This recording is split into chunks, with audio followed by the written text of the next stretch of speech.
Entre os 12 e os 30 anos de idade, a Bíblia se cala sobre a vida de Jesus. Um silêncio que atravessa séculos, intrigando historiadores, teólogos e buscadores espirituais. Como um menino comum de Nazaré pôde reaparecer, quase 2 décadas depois, como um mestre capaz de curar os enfermos, acalmar tempestades e ensinar com uma sabedoria que desafiava até os doutores do templo. Algo aconteceu nesse intervalo, algo grandioso e cuidadosamente ocultado.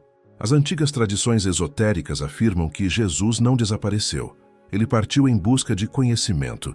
Em sua juventude, ele teria sido levado por caravanas de mercadores e peregrinos em direção ao Egito, o centro espiritual do mundo antigo.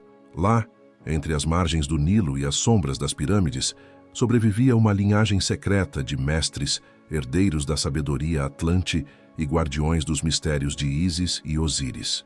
Era o Egito do período greco-romano, onde Alexandria abrigava bibliotecas com textos que misturavam filosofia, alquimia, astrologia e misticismo oriental.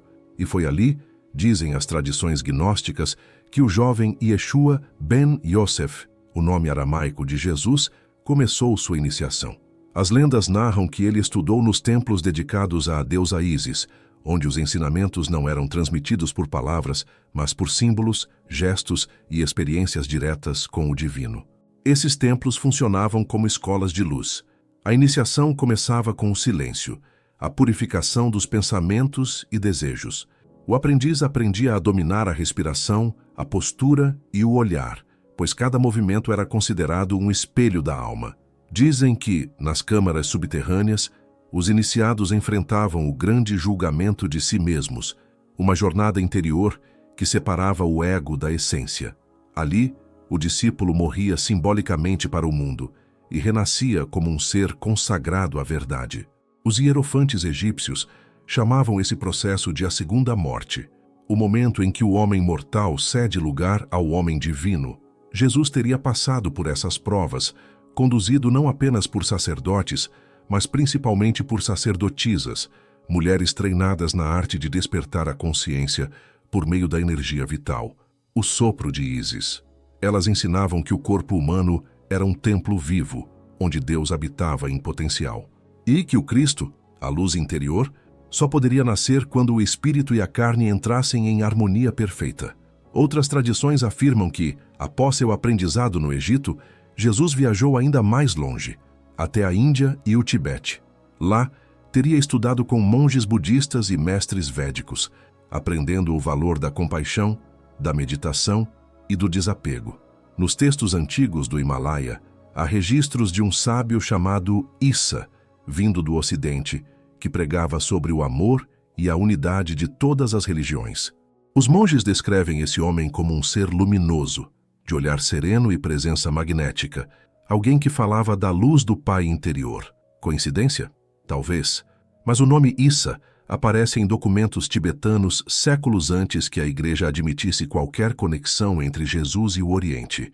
Por isso, muitos estudiosos acreditam que os anos perdidos foram, na verdade, anos de formação espiritual, nos quais Jesus absorveu o melhor das tradições de todo o mundo antigo.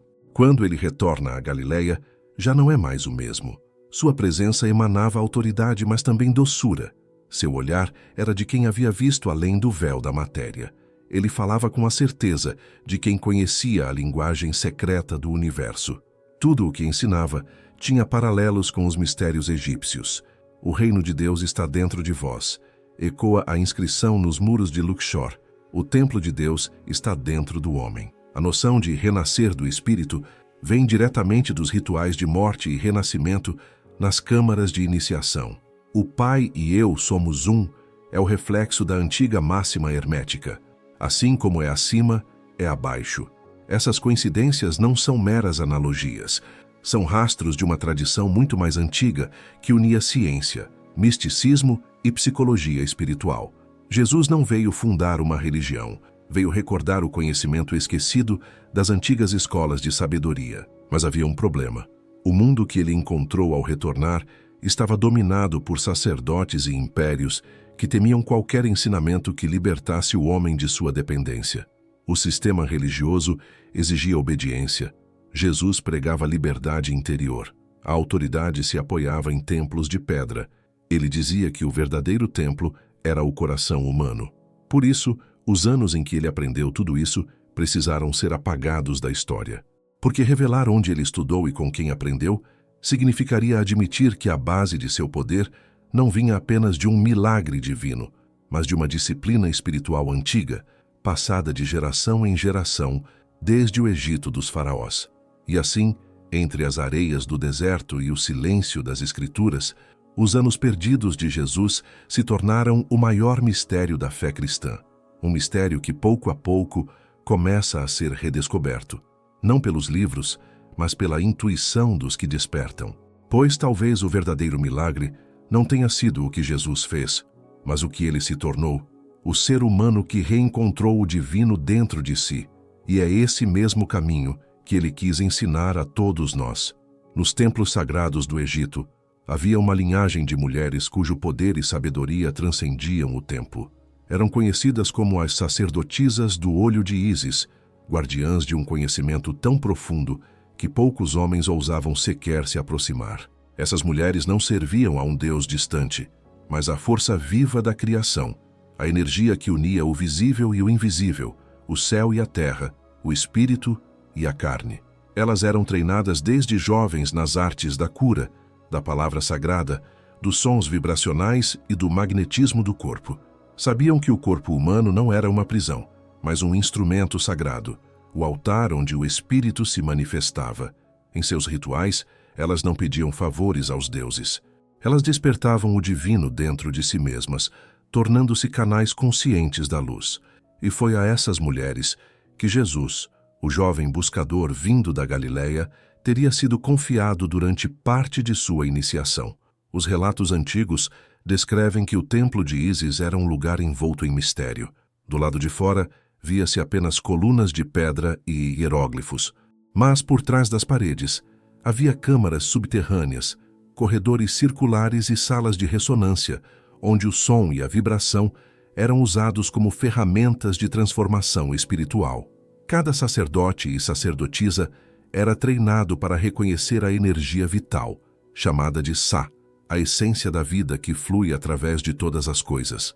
Com respiração, canto e toque consciente, eles aprendiam a direcionar essa energia para curar, despertar e elevar a consciência. Dizem que ao entrar no templo, Jesus ficou em silêncio por 3 dias. Não lhe foi permitido falar, apenas sentir. As sacerdotisas observavam sua respiração, seus gestos e o brilho em seus olhos. Era o primeiro teste, o domínio sobre si mesmo, pois ninguém poderia manipular o poder da luz se ainda fosse escravo de suas próprias emoções. As sacerdotisas do olho de Ísis não eram mulheres comuns. Elas representavam os 3 níveis do mistério feminino: as jovens iniciadas, guardiãs do segredo da pureza, as mestres da serpente, conhecedoras da energia vital e do magnetismo espiritual, e as mães divinas, que podiam gerar vida tanto no ventre quanto na consciência. Essas mulheres viam no feminino o reflexo da própria natureza divina, o poder de criar, nutrir e transformar. E foi isso que elas ensinaram a Jesus, o equilíbrio entre o poder e a compaixão, entre a vontade e o amor.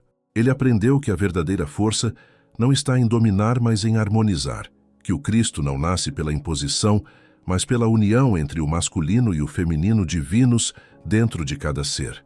Os ensinamentos eram transmitidos por meio de rituais simbólicos. As sacerdotisas o guiavam através de espelhos, labirintos e câmaras de som, onde cada tom representava uma vibração do cosmos. Em uma dessas câmaras, o discípulo era colocado diante de uma chama viva, símbolo do fogo divino, e instruído a olhar para dentro de si até enxergar a mesma luz.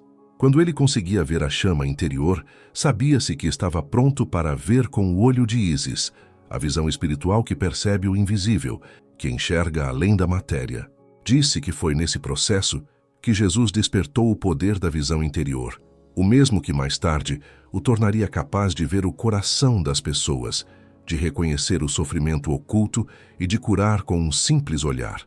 A sabedoria do Egito se fundiu ao seu espírito, e o verbo ver passou a significar algo muito mais profundo, perceber a verdade oculta por trás das aparências. As sacerdotisas também lhe ensinaram a arte do som sagrado. Cada sílaba, cada palavra era uma chave vibracional. Quando pronunciada com pureza e intenção, ela modificava a realidade ao redor. Essa era a verdadeira ciência do Verbo que se fez carne, o poder criador da palavra. Jesus aprendeu a entoar os nomes divinos, a sentir o movimento das energias no corpo e a usar o som como ponte entre o mundo físico e o espiritual. Esses ensinamentos, no entanto, eram proibidos fora dos templos. O conhecimento do poder interior era considerado perigoso, pois libertava o homem da dependência dos sacerdotes e dos deuses externos. Por isso, o treinamento das sacerdotisas era cercado de juramentos de silêncio, e apenas poucos escolhidos podiam ser iniciados. Jesus foi um deles. Mas o aprendizado mais profundo não foi teórico, foi vivencial. As sacerdotisas ensinaram que a iluminação não é um ato intelectual, mas uma transformação do ser. Que o Cristo não é uma pessoa, mas um estado de consciência, o despertar da centelha divina em cada alma. Essa revelação mudou tudo. Jesus compreendeu que o o mundo chamava de Deus não era um ser separado, mas uma presença interior que habitava cada coração. E que a missão do verdadeiro mestre não era criar seguidores, mas lembrar aos homens o que eles realmente são. Quando finalmente deixou o Egito, as sacerdotisas o abençoaram sob o símbolo do olho de Horus, a visão desperta. Elas sabiam que o jovem Galileu carregava em si o selo dos antigos mistérios, e que um dia o conhecimento que lhe fora transmitido ressurgiria disfarçado em parábolas, curas e ensinamentos que o mundo chamaria de milagres. No fundo, Jesus não fazia magia. Ele apenas aplicava as leis que havia aprendido com aquelas mulheres sagradas. A lei da vibração, a lei da correspondência, a lei da unidade. Tudo aquilo que o hermetismo mais tarde sintetizaria nas tábuas de Thoth e que os séculos esconderiam sob o véu do mito. As sacerdotisas do olho de Ísis desapareceram com o tempo, perseguidas e esquecidas. Mas seu legado sobrevive em fragmentos, em símbolos e em memórias ancestrais gravadas no inconsciente coletivo da humanidade. E cada vez que alguém desperta a própria luz interior, é como se o antigo templo de Ísis se reconstruísse invisivelmente, não em pedra, mas em consciência. Talvez o verdadeiro segredo que elas transmitiram a Jesus fosse este, que o Cristo é o Filho da união entre o Espírito e a alma, entre o céu e a terra, entre o sol e a lua, e que todos nós podemos nos tornar esse Filho da luz quando despertamos o olho que tudo vê, o olho de Ísis, dentro do nosso próprio coração. Depois de passar pelos ensinamentos das sacerdotisas do olho de Ísis, Jesus iniciou o que os antigos chamavam de caminho da câmara interna, o verdadeiro treinamento interior. Não havia mestres visíveis, não havia aplausos nem promessas de glória. Havia apenas silêncio, escuridão e o eco da própria alma. Os textos apócrifos e tradições esotéricas descrevem esse processo como uma sequência de provas simbólicas, onde o discípulo precisava atravessar as portas do mistério. Cada porta representava um aspecto do ser humano: corpo, mente, emoção e espírito. E em cada uma delas, o aprendiz enfrentava seus medos, seus desejos e as ilusões que o mantinham preso ao mundo material. Era o nascimento do Cristo interior, não através da fé cega, mas da experiência direta do divino. No início, Jesus foi conduzido às câmaras subterrâneas do templo. Esses lugares eram escuros, úmidos e silenciosos. O ar cheirava a incenso e a pedra antiga. Lá o iniciado permanecia por dias em completo isolamento, comendo pouco, dormindo quase nada, respirando apenas o suficiente para manter o corpo desperto e a mente alerta. Os sacerdotes diziam: antes de ver a luz, é preciso conhecer a própria sombra. E foi exatamente isso que Jesus fez. Na solidão daquelas câmaras, ele enfrentou seus próprios pensamentos, o medo, a dúvida, o orgulho, a raiva e o apego. Tudo aquilo que habita o inconsciente e que impede o espírito de se fundir com o divino. Cada emoção reprimida emergia diante dele como uma serpente que precisava ser domada. E ao olhar para dentro, ele começou a compreender a grande verdade, que o demônio e o anjo moram no mesmo templo, o interior de cada ser humano. A primeira parte do treinamento chamava-se a prova do silêncio. Durante ela, o discípulo não podia pronunciar uma única palavra por semanas. Ele deveria observar o próprio pensamento sem julgá-lo, até que a mente se tornasse clara como um lago. Foi nesse silêncio que Jesus ouviu pela primeira vez a voz do Espírito. Não uma voz externa, mas uma presença interior, profunda e amorosa, que dizia: Tu e eu somos um. A segunda parte era a prova do corpo. O iniciado aprendia a dominar as energias vitais que percorrem o sistema nervoso e o campo sutil do ser humano. As sacerdotisas chamavam isso de ascensão da serpente dourada, a energia divina que sobe pela coluna, despertando os centros de luz, os chakras. Por meio da respiração e da concentração, Jesus aprendeu a mover essa força dentro de si, elevando a vibração de seu corpo físico até que ele se tornasse um instrumento perfeito da presença divina. Era o início da ciência da ressurreição, o segredo de transformar matéria em luz.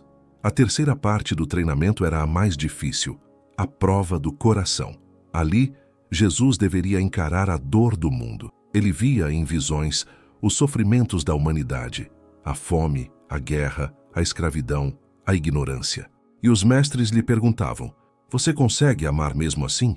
Pode sentir compaixão mesmo diante do ódio e da injustiça? Foi nessa etapa que nasceu o amor incondicional. Jesus compreendeu que a dor não era castigo, mas um chamado à consciência, que cada lágrima humana é uma semente de luz esperando para florescer, e que o verdadeiro poder espiritual não está em escapar do sofrimento, mas em transmutá-lo em sabedoria. Essa compreensão transformou seu olhar. Ele não via mais pecadores e culpados, mas almas em processo de despertar.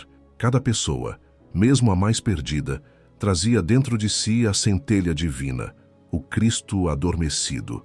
E sua missão, ele percebeu, seria justamente acordar essa centelha no coração de todos. A última etapa do treinamento era chamada de o encontro com a luz. O discípulo era conduzido à chamada Câmara da Ressurreição, uma sala totalmente escura, com um pequeno sarcófago simbólico no centro. Lá ele deveria deitar-se, respirar lentamente e abandonar completamente a consciência do corpo. A experiência simulava a morte, não a morte física, mas a morte do ego. Disse que Jesus permaneceu ali por 3 dias e 3 noites, em um estado entre a vida e o espírito. E quando emergiu, seus olhos brilhavam como fogo. Seu corpo emanava um magnetismo tão intenso que as pessoas ao redor sentiam paz apenas por sua presença. Ele havia atravessado o véu. Aquele que entrou como um homem comum saiu como um iniciado solar, portador da luz crística. Seu corpo físico se tornara o templo do Espírito. Seu coração, o trono de Deus vivo. E sua voz, o eco do verbo original, o som que cria mundos. A partir desse momento, nada mais seria o mesmo. Jesus deixaria o Egito transformado, levando consigo não apenas o conhecimento, mas o estado de consciência dos antigos mestres. Ele se tornara aquilo que os sacerdotes chamavam de Filho da Luz, o intermediário entre o céu e a terra. Mas antes de partir, seus instrutores o advertiram: o mundo não está pronto. Ensine apenas em parábolas, para que os puros compreendam e os cegos não profanem. E foi o que ele fez. Ao retornar à Galileia, Jesus começou a falar sobre o reino de Deus dentro de vós, sobre a luz que brilha nas trevas, sobre nascer de novo. Essas não eram metáforas religiosas, mas recordações codificadas do que ele viveu nos templos. O processo real de transfiguração da consciência. O treinamento interior de Jesus foi o nascimento do Cristo. E é esse mesmo treinamento que todo ser humano, consciente ou não, está destinado a viver. Porque o caminho que ele trilhou não é um privilégio divino, mas um mapa da alma. Um mapa que começa na escuridão do autoconhecimento e termina na luz da unidade. O segredo é o mesmo desde o Egito Antigo. Quem vence a si mesmo torna-se luz. Quem desperta em si o Cristo renasce eterno. E talvez seja por isso que o mundo tentou apagar esses ensinamentos. Porque quando o homem descobre que o templo está dentro dele, nenhum império pode controlá-lo. Há uma ausência ensurdecedora nas páginas do Novo Testamento, a voz de Maria Madalena. Ela está lá, presente nas cenas mais decisivas da vida de Jesus, aos pés da cruz, no túmulo vazio, no primeiro encontro após a ressurreição. Mas o texto nunca lhe dá a palavra. O que ela viu, o que ela sabia, o que ela viveu ao lado do Mestre, tudo foi silenciado. E esse silêncio não é acidental.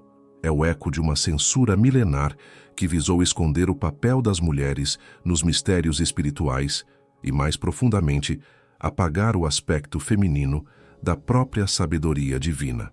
De acordo com tradições gnósticas e egípcias, Madalena não era apenas uma seguidora, ela era a iniciada. Educada nos templos que preservavam os ritos do olho de Ísis, ela compreendia a arte da transmutação espiritual, o uso consciente da energia vital e o domínio sobre os estados de consciência que uniam corpo, mente e espírito. O seu nome, Madalena, vem de Magdala, que significa torre, símbolo da coluna de energia que se eleva ao longo da espinha, despertando o divino interior. Em linguagem hermética, Maria Madalena representava a guardiã do fogo serpentino, a sabedoria feminina capaz de abrir os portais do despertar. Nos evangelhos canônicos, essa dimensão é completamente omitida, mas em textos apócrifos como o Evangelho de Maria e o Evangelho de Filipe, ela surge como a discípula mais próxima de Jesus, aquela que compreendeu o todo e à qual o Mestre revelou segredos que não ensinou aos outros. Filipe chega a dizer: o Senhor a amava mais do que a todos os discípulos e a beijava frequentemente na boca. Esse gesto, longe de ser carnal, simbolizava a transmissão do sopro da gnose, o conhecimento que liberta da ilusão. O silêncio de Madalena foi imposto quando a Igreja institucional precisou transformar a mensagem de libertação interior em um sistema de controle exterior. O feminino sagrado, representado por ela, foi transformado em pecado, o amor espiritual em desejo carnal e a sabedoria mística em heresia. O resultado foi um cristianismo mutilado, uma tradição que exalta o sofrimento e ignora o êxtase, que valoriza o sacrifício e teme o prazer da união divina. Por trás desse apagamento, há uma verdade perigosa para qualquer estrutura de poder. Maria Madalena foi a co-iniciada de Jesus no treinamento espiritual do Egito. Enquanto ele aprendia com os sacerdotes, ela era instruída pelas sacerdotisas. Ambos receberam a mesma ciência, o conhecimento do equilíbrio entre as forças masculina e feminina, o sol e a lua, do templo de Ísis. E foi justamente a união dessas duas correntes, através de práticas secretas, que possibilitou o despertar da consciência crística em Jesus. O silêncio de Madalena, portanto, não é ausência, é código. Cada menção a ela nas Escrituras é uma fresta que revela o que foi escondido, que o despertar espiritual não é monopólio de um gênero e que o poder do Cristo nasce da união das polaridades, não da repressão de uma delas. Hoje, ao revisitar esse silêncio, percebemos que ele guarda mais do que uma história perdida. Ele contém o eco de um ensinamento esquecido, o caminho da integração. O verdadeiro treinamento de Jesus não terminou em si mesmo. Ele continuou através de Madalena, a portadora da luz interior, a sacerdotisa do mistério. Ela não precisou escrever livros. Sua sabedoria foi inscrita no invisível, nas correntes de energia que sustentam o despertar da alma humana. E talvez seja por isso que, apesar de 2000 anos de apagamento, o nome de Maria Madalena ainda ressoa com uma força que desafia o tempo, porque, no fundo, o seu silêncio nunca foi ausência. Foi o sussurro de um segredo que o mundo ainda não estava pronto para ouvir. Há uma linha tênue entre o que foi esquecido e o que foi deliberadamente apagado. Quando observamos as lacunas da história de Jesus e o silêncio em torno das sacerdotisas do Egito, percebemos que algo foi cuidadosamente ocultado, não por acaso, mas por estratégia. A verdade que foi escondida não era apenas teológica, mas transformadora. Era o tipo de conhecimento que liberta o ser humano do medo, da culpa e da dependência das instituições. E é justamente por isso que ele precisou ser suprimido. Nos primeiros séculos após a morte de Jesus, muitos textos circulavam entre as comunidades espirituais. O Evangelho de Maria, o Evangelho de Tomé, o Evangelho de Filipe, o Pistis Sophia, entre outros. Esses escritos não falavam de dogmas, mas de experiência direta com o divino. Ensinavam que o reino dos céus não estava no futuro, nem fora de nós, mas dentro, acessível a qualquer um que despertasse a luz interior. Jesus não era visto como um ídolo a ser adorado, mas como um mestre que revelava o caminho da autotransformação. Esse ensino, conhecido como gnose, ameaçava profundamente o poder religioso e político da época. Se o ser humano descobrisse que o divino habita dentro dele, ele não precisaria mais de intermediários, nem de rituais controlados por uma elite espiritual. A gnose era uma revolução silenciosa, e como toda revolução de consciência, foi combatida com fogo e ferro.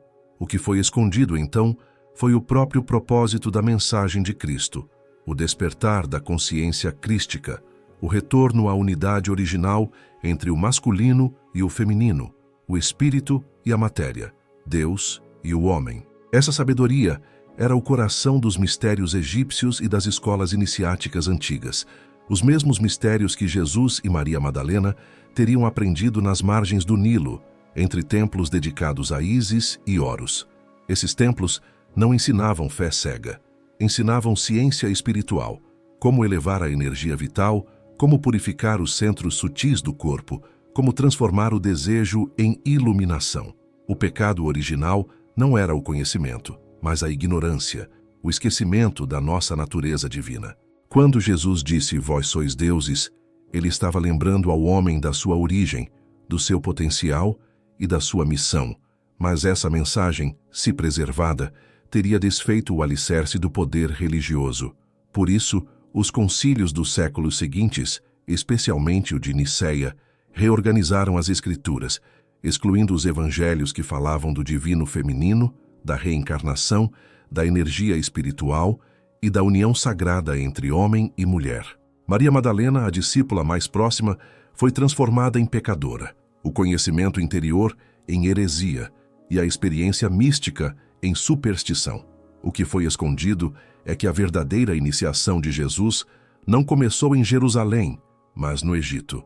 Lá, ele teria aprendido os segredos da pirâmide, símbolo da ascensão da consciência, e o poder da respiração e do silêncio, herdado das sacerdotisas do olho de Ísis.